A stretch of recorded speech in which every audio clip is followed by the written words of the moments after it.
Bismillahirrahmanirrahim. Assalamualaikum warahmatullahi wabarakatuh.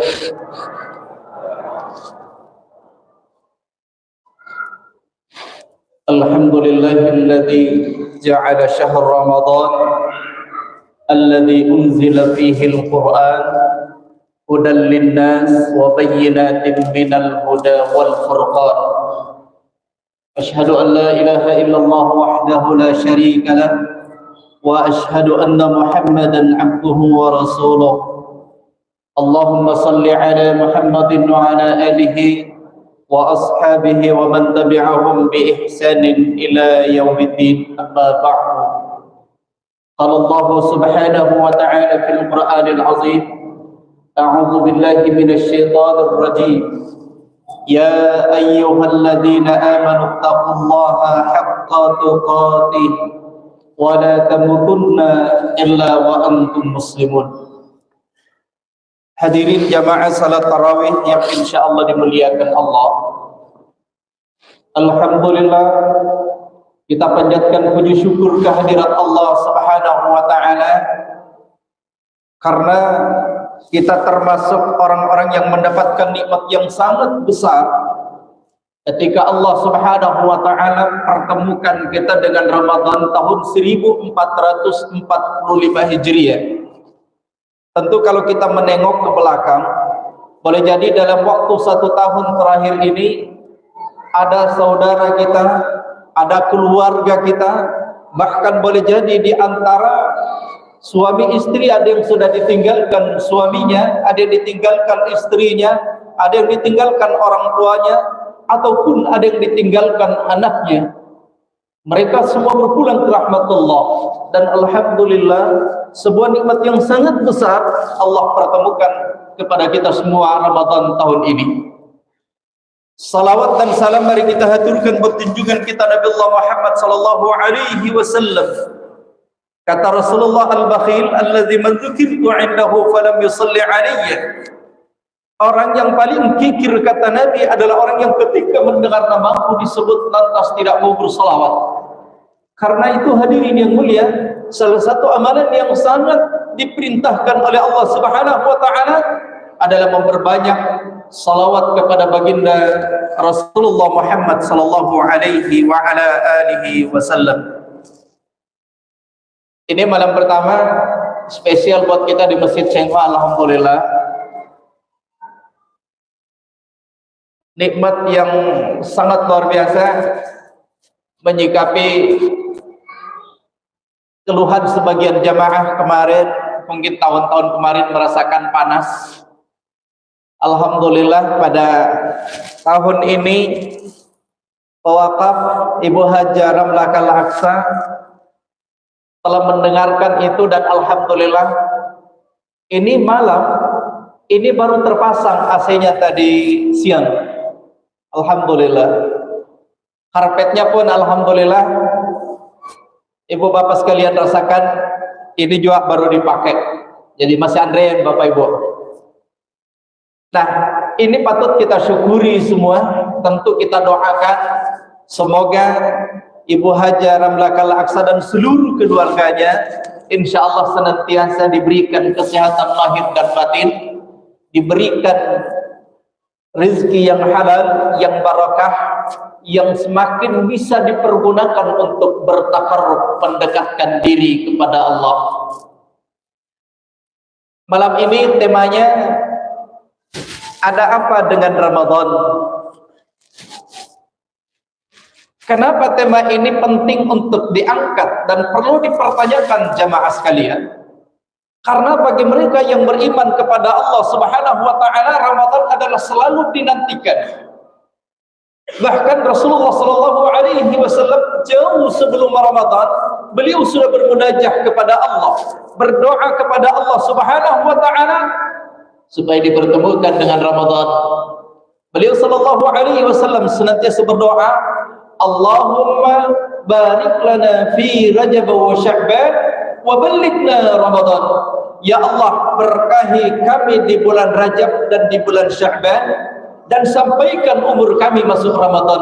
Itu Rasul ajarkan jauh sebelum Ramadan. Rasul sudah berdoa. Sehingga kita pun bertanya, kenapa sampai demikian Rasulullah sallallahu alaihi wasallam sangat mengharapkan bertemu dengan Ramadan? Ada apa dengan Ramadan? Baik hadirin yang mulia, terkait dengan Ramadan ini, pertama, Ramadan itu mulia karena salah satu amalan yang kita kerjakan pada saat Ramadan adalah menjalankan ibadah puasa. Allah Subhanahu wa taala berfirman, "Ya ayyuhalladzina amanu kutiba 'alaikumus shiyam kama kutiba 'alal ladzina min qablikum la'allakum tattaqun." Wahai sekalian orang-orang yang beriman, saya ingin pertegas di sini, yang dipanggil oleh Allah Subhanahu wa taala adalah mereka yang beriman kepada Allah. Allah tidak bilang ya ayyuhan nas, wahai sekalian manusia, dan bahkan Allah tidak bilang ya ayyuhal muslimun, wahai sekalian orang-orang muslim. Kenapa Allah tidak panggil seluruh orang muslim dan Allah khususkan mereka yang beriman kepada Allah Subhanahu wa taala? Karena yang mudah untuk dipanggil adalah mereka yang beriman kepada Allah. Apa bedanya muslim dengan mukmin? Orang kalau sudah mengucapkan asyhadu an la ilaha illallah wa asyhadu anna muhammadar rasulullah, itu muslim. Tapi apakah dia sudah sampai pada tataran mukmin? Belum tentu. Kenapa? Syarat mukmin itu ada 3. At-tasdiqum bil qalbi wa iqrarun bil lisan wa amalun bil arkan. Iman itu adalah pembenaran dalam hati, diucapkan dengan lidah dan diamalkan dengan amal perbuatan. Jadi itu syaratnya. Jadi kalau ada orang mengatakan saya beriman kepada Allah lantas tidak sholat, belum dia beriman meskipun sudah Islam. Kalau ada orang mengatakan saya beriman kepada Allah, tapi ketika Ramadan masuk tidak menjalankan ibadah puasa, sungguh dia belum beriman meskipun dia seorang muslim. Karena pada kenyataannya kalau meskipun Ramadan banyak mengaku Islam, tapi masih banyak saudara kita yang belum menjalankan ibadah puasa. Maka mereka belum tataran mukmin. Itulah yang dipanggil oleh Allah. Ya ayyuhalladzina amanu kutiba 'alaikumus shiyam, telah diwajibkan atas kalian as-shiyam, puasa. Kama kutiba 'alal ladzina min qablikum, sebagaimana Allah telah wajibkan atas orang-orang sebelum kalian untuk meraih sebuah hadiah yang sangat besar, yakni la'allakum tattaqun, yaitu meraih takwa kepada Allah Subhanahu wa taala. Maka hadirin yang dimuliakan Allah, jadi hadiah yang kita inginkan dari Ramadan puasa ini adalah meraih hadiah tattaqun, takwa kepada Allah. Dan takwa sering saya sampaikan tidak bisa dinilai pada saat Ramadan, tapi akan terukur setelah selesai Ramadan. Jadi ini yang pertama, kenapa Ramadan itu mulia? Kenapa Ramadan itu dinantikan? Karena di dalamnya ada kewajiban puasa. Yang kedua, kemuliaan Ramadan kemudian Allah terangkan, syahrul Ramadan alladzi unzila fihi al-Qur'an hudan lin-nasi wa bayyinatin minal huda wal furqan. Bulan Ramadan, kata Allah, alladzi unzila fihi al-Qur'an, yang Allah turunkan Al-Qur'an di dalamnya. Hudan linnas, sebagai petunjuk bagi manusia. Wa bayyinatin minal huda wal furqan, dan penjelasan-penjelasan terhadap petunjuk itu. Dan Al-Qur'an itu adalah Al-Furqan, yaitu pembeda antara yang hak dan yang batil. Maka salah satu amalan yang sangat mulia pada saat Ramadan ini adalah berinteraksi dengan Al-Quran. Berinteraksi dengan Al-Quran. Saya ingin sampaikan hadirin yang mulia, siapapun yang ingin dimuliakan oleh Allah, hendaknya dia berinteraksi dengan Al-Quran, apalagi pada saat Ramadan ini. Perhatikan rumusnya. Al-Quran itu turun dari Allah yang maha mulia. Kemudian Al-Quran itu turun melalui malaikat yang paling mulia, malaikat Jibril. Al-Quran itu turun pada malam yang paling mulia, itu malam Lailatul Qadar atau malam Ramadan. Kemudian Al-Quran itu turun kepada manusia yang paling mulia, yaitu baginda Rasulullah sallallahu alaihi wasallam. Dan Al-Quran itu turun kepada dua tempat yang paling mulia, Mekah dan Madinah. Maka kuncinya, siapapun yang berinteraksi dengan Al-Quran, pasti Allah muliakan. Kesempatan kita berinteraksi dengan Al-Quran pada saat Ramadan ini, Rasul sallallahu alaihi wasallam banyak perintahkan, Iqra'ul Quran fa innahu ya'ti yaumal qiyamati syafi'an li ashabi. Baca Quran karena dia akan datang di hari kiamat sebagai pembawa syafaat bagi orang-orang yang membacanya. Maka target kita minimal 1 bulan ini sempat mengkhatamkan Al-Quran, itu minimal. Itu kemuliaan kedua dari Ramadan ini. Yang ketiga, ada yang kita nantikan yang disebut dengan Lailatul Qadar. Allah berfirman, Inna anzalnahu fi Lailatul Qadar wa ma adraka ma Lailatul Qadar. Lailatul Qadar khairum min alfi syahr. Tanazzalul malaikatu wa-ruhu fiha bi'izni rabbihim min kulli amr. Salamun hiya hatta matla'il fajr. Yang kita nantikan salah satu pada saat Ramadan ini, Allah berikan kemuliaan dengan Lailatul Qadar. Kenapa Lailatul Qadar kita impikan? Khairum min alfi syahr, lebih baik daripada 1000 bulan. Siapa yang meraih ini? Yang meraih ini adalah mereka yang istiqamah di dalam Ramadan ini. Fenomena yang terjadi kita pada saat Ramadan, pada saat awal Ramadan, alhamdulillah kita punya himmah, punya semangat, punya cita-cita yang sangat besar ingin meraih kemuliaan Ramadan. Maka di awal Ramadan kita semua semangat, qiyamul lail kita kerjakan, ngaji dikerjakan, sedekah dikerjakan, zikir dilaksanakan. Itu awal Ramadan. Tapi coba perhatikan, seiring perjalanan Ramadan, masuk 10 Ramadan, masuk 15 Ramadan, perhatikan. Di 15 Ramadan kita akan melihat perkembangan kita, perkembangan jamaah kita dalam hal semangat mereka untuk meraih cita-cita itu semakin menurun. Indikasinya apa? Masjid sudah mulai ditinggalkan perlahan-lahan. Indikasinya apa? Al-Quran yang awal-awal Ramadan semangat kita baca Quran mulai sayup-sayup, sudah tidak terdengar.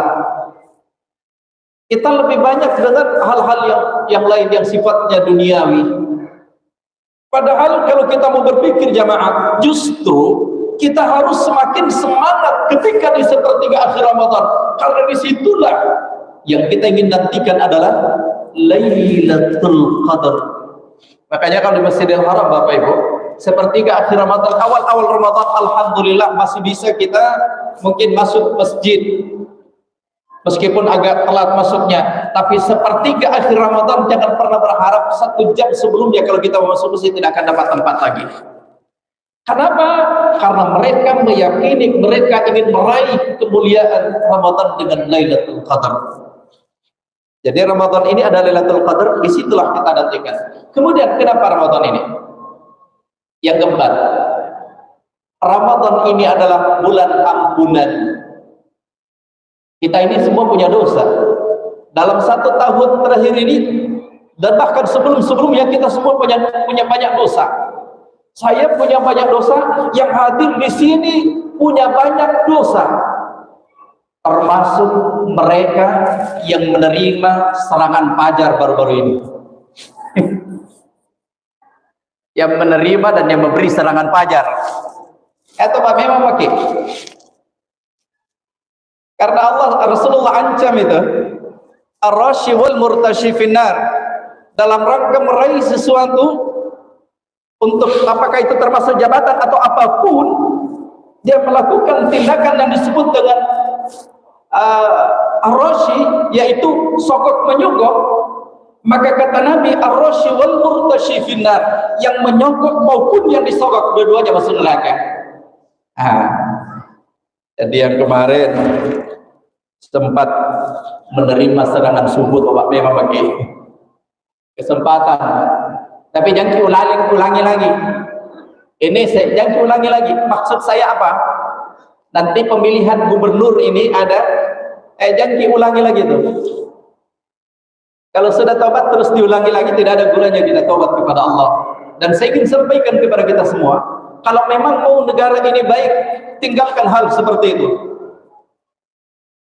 Yang membuat negara ini rusak seperti itu, karena untuk memilih wakil rakyat, kita masih pakai sistem siapa yang kasih.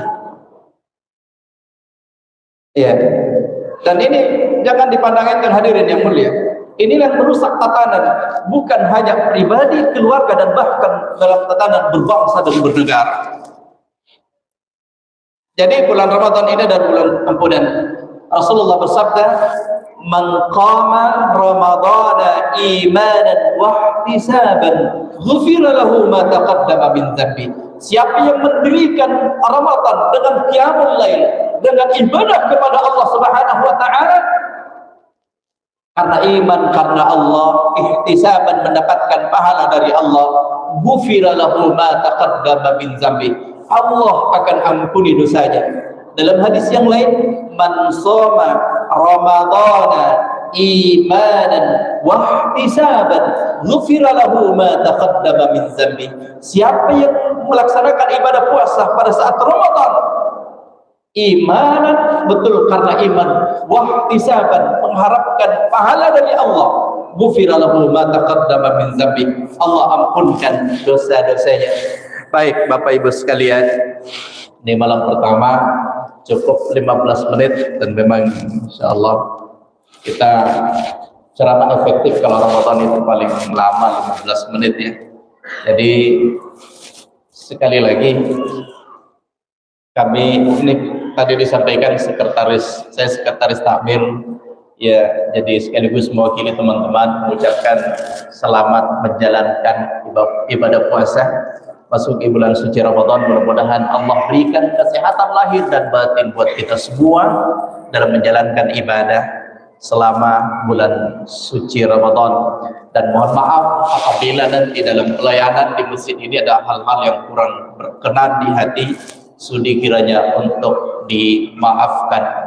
Demikian, mohon maaf atas segala kekurangan.